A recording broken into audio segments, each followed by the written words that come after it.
Hello, I'm Helen from Journal with Purpose and welcome to my latest YouTube video. Today I'm going to be sharing with you my journal and planner setup for 2024.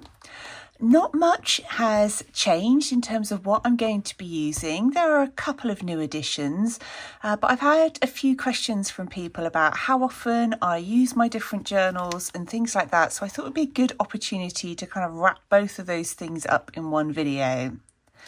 So this year, for the first time, I've been using a Hobonichi Cousin Avec. And I shared a video a couple of weeks ago with a flip through of some of my latest pages. And I've already ordered and received my Hobonichi for next year, and I plan to stick with pretty much exactly the same format in here. I find it works really well for me and for planning out all the different things which need doing for work and home and personal things that I want to achieve. This has just been really great this year. So the only additions probably that I'm making to the way I'm doing my weekly spread, so I tend to pencil everything out, but I've made some space in here because the time ladder's got kind of hours late at night and into the early hours of the morning that I don't need. I'm now using that for breakfast, lunch, dinner, snacks and exercise, and then my kind of weigh-in, weekly checks, blood pressure, things like that, I'm going to be putting up here. And I was using a separate insert for this, which I'll share in a moment. So I won't need that extra insert next year. I'm just going to make good use of this space. And this is a planner that I use every single day. It's where I plot out all of the tasks that I want to work on, and yeah, I'd definitely be lost without it. So for me, this is one of my daily planners. And in here I have a few different inserts, and one of these again is something I use on a daily basis. So this is the Traveller's Company undated insert, and I really like this. I've been using this for a good few years now, this particular layout. And so every evening I just write down a few lines about the things I've been up to that day. So there's usually 5 lines I fit into those boxes, and then at the end of the week I do a summary. So I really enjoy this. Great way of getting things documented nice and quickly. And for the most part, those are the ones that I use every day. There's a couple that I use quite frequently. Behind this insert, I've got another Traveller's Company insert, but this one has got plain paper in it. And I use this for creative journaling, and this really is an as and when I feel like it. So that was 27th of September, 17th of October. Sometimes I use it a few days on the trot or a few weeks on the trot, and then sometimes I don't use it for a good few weeks or even a few months. But it's whenever really I want to do some documenting, perhaps some more creative journaling, and just have a bit more space to work in. And behind that, I've got a craft insert, again at Traveller's Company, and I've been working in this insert since about 2017, I think. So really just as and when I remember it or fancy working on some slightly different paper. I do find this craft paper quite challenging to work on because it's really absorbent and inks tend to soak into it. So yeah, definitely just an as and when, and no pressure with that at all. So I mentioned my creative journaling that I do in the insert in there, and this one I use in a similar way. I tend to use this often for focusing on the journal prompts that I set on Patreon each month, but some of those I do in this other insert, and I'm using a flex book for this.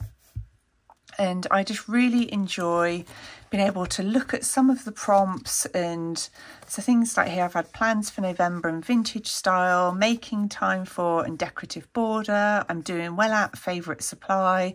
So I tend to combine some of these prompts when I'm working on them in my journals, one of the written prompts and one of the creative prompts. And It just gives me plenty of space to try out different creative techniques, and then also lots of space for writing too. So I probably use this between every 2 to 4 days. Sometimes there's bigger gaps, but really when I want to tackle those prompts and have plenty of space for writing and getting creative. And I like having these different options because depending on what medium I want to use, how much space I want to write, I've always got something there which is going to work for me. In here I have a few different inserts, and the one that I use at the front is a Traveller's Company calendar insert, and this has been really helpful this year. I use this just for Patreon, and I've just ordered another one of these. So on Patreon each month, I have certain things I always do, like release the journal prompts I just mentioned, a tutorial, some printables, 4 videos, a live stream and a challenge. And this enables me to plan out what I'm going to be releasing when.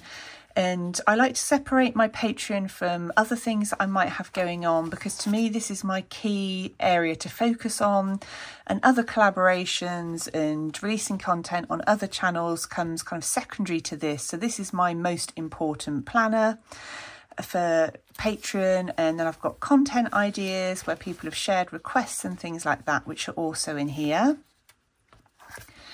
This is a content planner that I have for YouTube, Instagram, Pinterest. I also do, it tends to be really kind of scruffy in here, things that I want to share on Instagram stories or in my actual feed itself. So I've got some of that going on. YouTube videos when I filmed and release them, and so I won't need another insert for that. I've got lots of space in here, but I'll continue using that same format.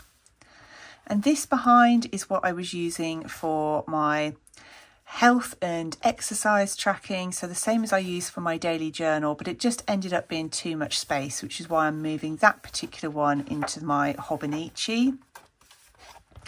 And behind that, I've got a watercolour insert, which I actually don't use. I think actually this is the sketchbook insert from Traveller's Company, which I've barely used. So it's in there, but I think I've perhaps only used that once. So definitely not something that I consider part of my regular setup. So next, I always have some form of junk journal on the go. I absolutely love doing junk journaling, and as soon as I finish one, I always make the next one ready to go. But again, this is an as and when, no pressure. If I feel like working in this journal, it's here ready for me, but I never feel any pressure to do it. Sometimes I'll write in it every day for a week or two, and then sometimes I won't pick it up for another month. So it really just depends how much time I've got and what I'm in the mood for using. Alongside that, I always have a couple of art journals on the go. So this one I've been using for Wanderlust this year, and I have shared a flip through of most of the pages that are in here. Again, a few videos back. So I like having one for courses that I'm taking, because I tend to make some notes at the front as well, so that I can remember who the teachers were, any new things that I've learned, or supplies that I want to perhaps try out at some point. So yeah, that's my structured one for following the lessons. And I actually have another one of these that I use for my own personal art journaling, and I have this one for my personal art journaling too. So the Wanderlust classes are once a week, so that's when I tend to pick that one up. And this is just as and when I fancy doing some art journaling for myself.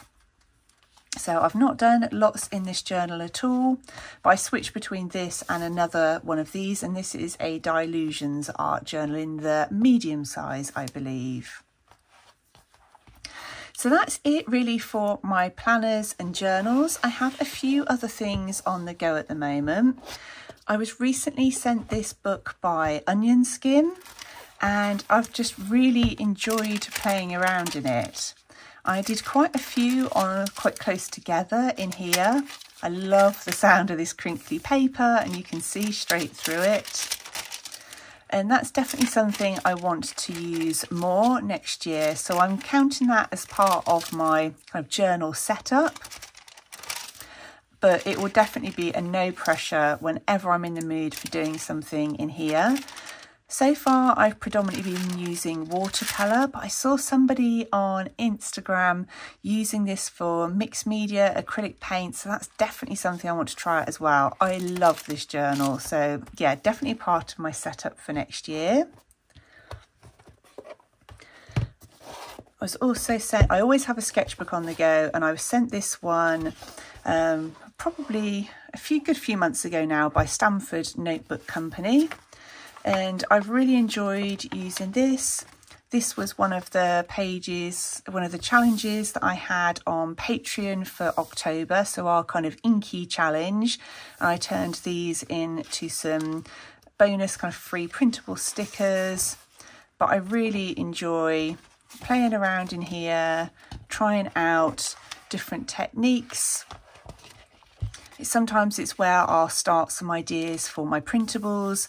This was from a member of Katie Moody's Patreon, and I did some of the trees in one of her tutorials, which I loved doing. So really, again, and as and when I want to do some sketching and try out some different creative ideas. And finally, I've only recently bought this one. This is a Moleskine watercolour book. And I've been using this for the Patreon tutorials because I like to do those in watercolour, but I'll use it anytime I want to do some watercolour. I've recently finished a watercolour book, which is why I'm in this one now, and I'm absolutely loving the Moleskine paper. So at the moment I've only used that once a month, but I do have lots of watercolour things I want to try out, so this would definitely get used quite a lot more over the coming months. So I hope that helps. I know it feels like a lot, and I think my advice is, well, certainly if you're new, just starting off, quite simple, maybe with 1 or 2 different journals with different types of paper in, so you can get a feel for which mediums you most like using and which papers hold up well. And say I'd be overwhelmed if I tried to use all of these on a regular basis or put pressure on myself. But as long as I do my Hobonichi planner pages every day and then just fill out my little insert in here with my reflections on the day, then as far as I'm concerned, that's absolutely enough. And everything else just slots in and around it, depending on what I'm in the mood for using. So I really hope you've enjoyed that. If you've got any questions, please do just leave them down below. I'm more than happy to answer and try and help in any way that I can. As always, I want to say a massive thank you to everybody who's joined me over on Patreon. Well, thank you ever so much for watching. I hope you're doing really well, and I look forward to speaking with you really soon in my next video.